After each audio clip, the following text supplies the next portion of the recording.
आज ह्याप्पी दसैँ सबैजनालाई। अनि हामी चाहिँ अब दसैँ मनाउनुको लागि अब साँझ हामी मासु लिएर आउनेछौँ। तेरो मुख यदिन तेरो मुख एकचोटि अब दसैँ जसै भए पनि दसैँ मनाउनु पर्ने हुन्छ अनि हामीले जमारा राखेका छौँ। अनि welcome back to my new blog. सबैजनालाई स्वागत छ आजको नयाँ ब्लगमा। आज हामी सबैजनालाई ह्याप्पी दसैँ। हामीलाई चाहिँ के लागेको थियो भने 2 र 3 तारिक हामीले छुट्टी लग्ने भनेको थियौँ अनि 2-3 तारिक छुट्टी लग्ने भएनौँ। अनि किन भन्दाखेरि अब 2 तारिक हाम्रो दसैँ हो अरे अनि त्यही भएर चाहिँ हामीले छुट्टी लग्ने भनेको थियौँ। अनि भोलि र पर्सि आज र पर्सि रहेछ दसैँ होइन। पर्सि टिका लगाउने, आज चाहिँ दसैँ अनि मासु सासु खाने रहेछ होइन। बाख्रा साख्रा काट्ने, गाउँमा बाख्रा साख्रा काटेर सकेर रहेछन्। अनि हामी चाहिँ अब यहाँ चाहिँ साँझ मासु ल्याएर आउँछौँ। अनि साँझ हामी पनि अब टक्क मिलाएर हामी पनि पार्टी सार्टी गर्छौँ होइन दसैँको लागि। सबैजनालाई सबैभन्दा पहिला ह्याप्पी दसैँ। अनि सो त्यही भन्न चाहन्छु। अनि हामी चाहिँ अब इन्डियामा के को दसैँ मनाउनु होइन, परदेशी जिन्दगी यस्तै हो। सो त्यही भन्न चाहन्छु होइन। अनि चाहिँ यहाँ मेरो माया सुत्नु भएको छ अनि अहिलेसम्म होइन, अहिले 12 बज्न लाग्यो। अहिले चाहिँ यहाँ हाम्रो सासु आमा सासु हामी चाहिँ साँझ अब पार्टी सार्टी गर्नेछौँ। सबैजनालाई हेर्नु होला होइन। सो टक्क लगाएर हामी चाहिँ उठिसक्यो अहिले बिहानको। हामी चाहिँ अब सामान सिफ्ट गर्नुपर्ने हो यो। अनि हामीले अर्को रुमको सामान पनि छ, त्यो रुमको सामान पनि सिफ्ट गर्नुपर्ने छ होइन।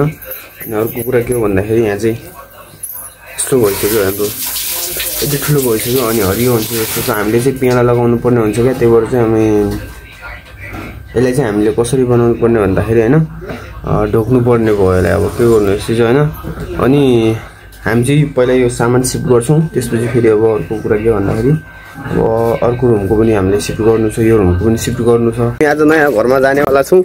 हाम्रो यहाँ नयाँ घर यहाँ चाहिँ देख्न सक्नुहुन्छ। तेरो मुख यदिन तेरो मुख नयाँ घरको आगमन गर्नेवाला छु आज चाहिँ। यहाँ देख्न सक्नुहुन्छ हाम्रो नयाँ घर। अनि यहाँ चाहिँ टक्क हामीले यहाँ चाहिँ मिलाएर राखिदिइसकेका छौँ। यो हाम्रो नयाँ घर झल्यो। हामी चाहिँ अहिले साप हेर्नु जाँदैछौँ। वो कैसी है देखो ये कैसी है। सो हामी चाहिँ अहिले साप हेर्न जाँदैछौँ। हामी साप हेर्न आएका थियौँ, साप भएन हामी चाहिँ अब घर जाँदैछौँ। आज ह्याप्पी दसैँ सबैजनालाई। अनि हामी चाहिँ अब दसैँ मनाउनुको लागि अब साँझ हामी मासु लिएर आउनेछौँ होइन। अनि हाम्रो यहाँ चाहिँ सासु आमा हुनुहुन्छ, यहाँ चाहिँ ससुरा हुनुहुन्छ। बाहिर जाँदैछौँ किन भन्दाखेरि अब दसैँ अहिले हामीले नेपालमा फोन गरेको थियौँ, दसैँ आज हो अरे अनि आज मासु सासु खानु भन्न लाग्नु भएको थियो। अनि हामीले चाहिँ अब इन्डियामा के को दसैँ हामीले दसैँ थाहा छैन हामीलाई। किन भन्दाखेरि अब हामी अहिले काममा जानुपर्ने हुन्छ, 11 बजिसक्यो हामी काममा जान्छौँ। एकचोटि अब दसैँ जसै भए पनि दसैँ मनाउनु पर्ने हुन्छ अनि हामीले जमारा राखेका छौँ। अनि यहाँ चाहिँ के को लागि भन्दाखेरि यो दीपावलीको लागि, भाइटिकाको लागि होइन हामीले चाहिँ यहाँ राखिसकेका छौँ। अनि बहिनी चाहिँ अब टाढा हुनुहुन्छ, हामी जान्छौँ त्यहाँ होइन। तर यहाँ चाहिँ अब मैले टक्क यहाँ चाहिँ मेरो बुढीले लगाएको यहाँ। अनि यसलाई यहाँ चाहिँ फुलेको छ। अनि हामी यो चाहिँ हाम्रो गाउँमा नुनटिका भन्छ क्या त्यसलाई चाहिँ। अनि हामी के भन्दाखेरि अब हामी चाहिँ अब भिडियो बनाउनुको लागि जान लागेको छौँ। अनि मेरो अङ्कल हुनुहुन्छ यहाँ, अब ससुरा बा।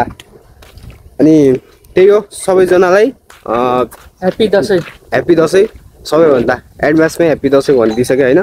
सबै देश विदेशमा रहनुहुने दाजुभाइ तथा दिदीबहिनीहरूलाई ह्याप्पी दसैँ। सबैले राम्रोसँग मनाउनु होला, इन्डिया बस्ने सबैजनाले।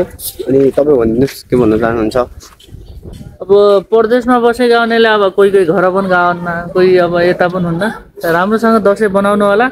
अरू दसैँ मनाउनु हुने कारण एउटा जाँड रक्सी खाएर चाहिँ रोडमा चाहिँ बेइज्जत नगरिदिनु होला, नेपालीहरू बेइज्जत नगरिदिनु होला। जाँड रक्सी खाएर अनि दसैँ हुँदैन, दसैँ राम्रोसँग मनाउनु पर्छ फ्यामिलीसँग। आफू हामी के हो भन्दाखेरि हामी यहाँ पैसा कमाउन आएको हो होइन, पैसा कमाउनु पर्छ, राम्रोसँग पैसा कमाउने हो हामी। अब दसैँ तिहारमा त अब नखाने कुरो भएन, त्यो खानै पर्छ।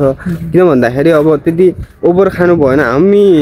हामी नेपालीहरूले के गर्छौँ भन्दाखेरि होइन, हामी यति टाढा पैसा कमाउनुको लागि आएको, यहाँ आएर दारू खाएर अब आफ्नो बेइज्जत गर्ने काम त गर्नु भएन, पैसा कमाउनु पर्यो। हामीले इन्जोय गर्ने भने नेपालमा हो क्या।